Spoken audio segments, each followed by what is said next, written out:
Heroes and villains always have the same backstory, pain. The difference is what they choose to do about it. Villain says, the world hurt me, I'll hurt it back. The hero says, the world hurt me, I'm not going to let it hurt anybody else. Heroes use pain, villains are used by it. And full kudos here. This is a permutation of what Donald Miller said, who's a great writer, and he has a number of books. And he talked about the first element. The second element of that quote is the part that I added to it, about heroes using pain and villains being used by it. And so one of the things for people who are not where they want to be is that they have pain, like oodles of pain. And I remember when I was starting out, I was looking for passion. I was looking for purpose. I was like, I just want to find something that I'm motivated by. But it's the cat and the cheese. It's like we're looking for cheese, but we have all these cat behind us, and all we have to do is look and remember that they're behind us and chasing us. And so if you have the cat and you're staying in your current situation, you're being used by the cat. Right? You're being used by the business owner who, it doesn't treat you well and is, and you're in this job that you don't really want to be in, right? Or you're being used by the situation or the context of the relationship that you're in with the girl that you're like not that into, right? Versus saying like, this is terrible. And because of this terribleness, I now have something that I can run away from. And then like, rather than not looking at the knife or trying to take painkillers to not feel the pain, it's like completely sobering up, taking the knife and twisting it in your own heart and being like, I'm going to fucking do something about this. And I think that that's what the heroes, like if we're heroes in our own story, it's not avoiding pain. It's choosing from the very beginning, the alchemy, which is like, you have these terrible situations. It's like, and you have the opportunity to turn them into magic and skip or shortcut all the growth you're going to have in a really short period of time simply by twisting the knife and being like, I'm going to do something about it.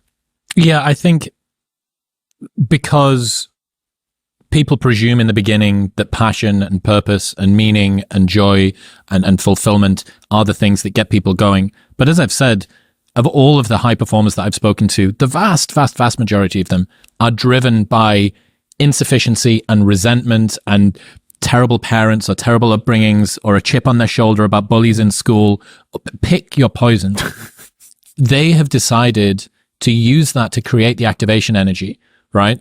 You can lower your action threshold and increase how many points you have to prove. It's like, oh, I want to live a better life. Yeah, that sounds good. It's like, I want to prove the bullies that said I was a worthless piece of shit in school wrong. It's like, that's some fucking potent fuel.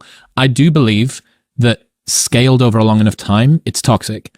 And I don't think that it's necessarily... How long? Well, that's the question. Like a lifetime, yeah. Right? Like, but I mean, it'll fuel you for a decade pretty well. Yeah. And I think that I look at me. I look at, I was bullied pretty badly in school and was an only child and had expectations from parents. Sure. And I combined all of those things together. And I did have a chip on my shoulder, and I did want to prove to the world that I was worthwhile. And I did want people to realize that they had doubted the wrong person. Fuck yeah. Yeah, damn right I do. I think being really specific about your pain is helpful. So like, even being specific about the cheese, really specificity in general is helpful, but like even more so, like what is twisting the knife? Like how do you operationalize twisting the knife, right? Instead of being like, I hate my life, right?